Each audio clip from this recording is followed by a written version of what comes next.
Over 1,000 years of history packed into one weekend was what visitors came to see at the Weald and Downland Museum in Singleton.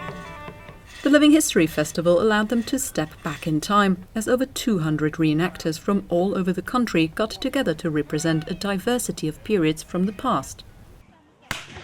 The site is very much known for its education.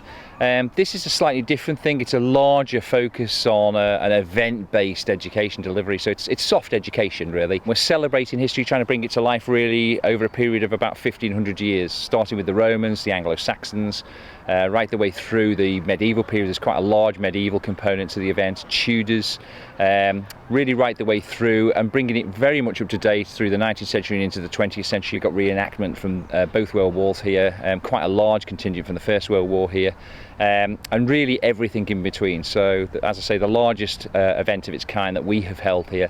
And it's not just about the military side of heritage either, it's domestic heritage too. So there's lots of camps here where you can see how people used to live, how people used to eat. There's a big group of Victorian beggars here, so you have to watch you don't get pickpocketed here. The museum includes over 50 historical buildings that have been reconstructed from all over the south of England. All of them gave an insight into life back then during the festival.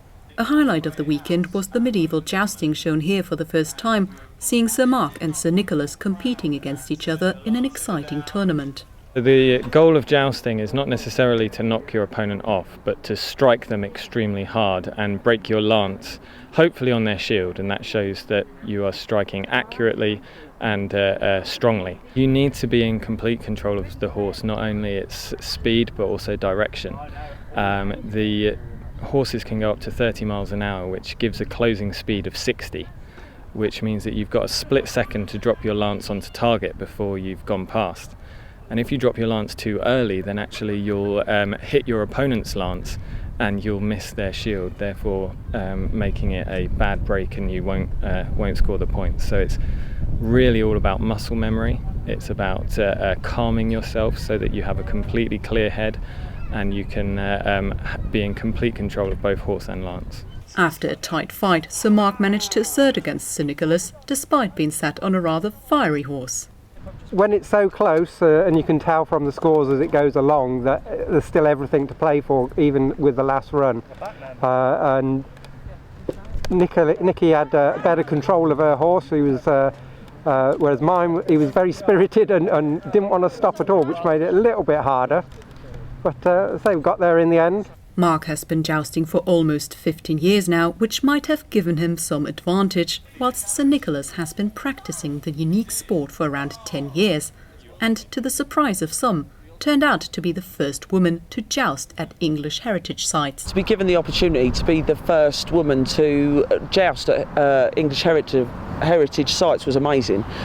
It's something that I've watched for years, multiple years, where I've helped with horses and been there at those occasions, but obviously because of historical reasons we weren't allowed to, which I totally understood, but very much excited that I've been given the opportunity now to joust at English heritage events and open the door for other women to joust. This event here at Weald Open Air Museum has definitely been based around how it would have been. Historically, women would not have joust, so I'm more than happy to take on the name of a man just to make sure that we keep this whole event as correct as possible.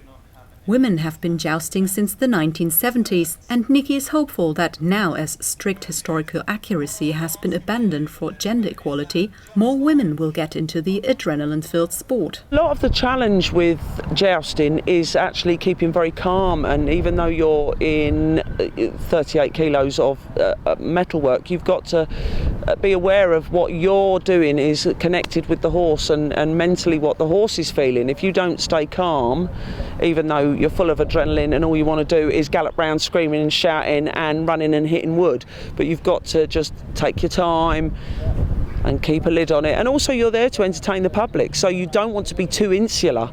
You need to connect with the crowd as well. Nicole Ris, for That's TV.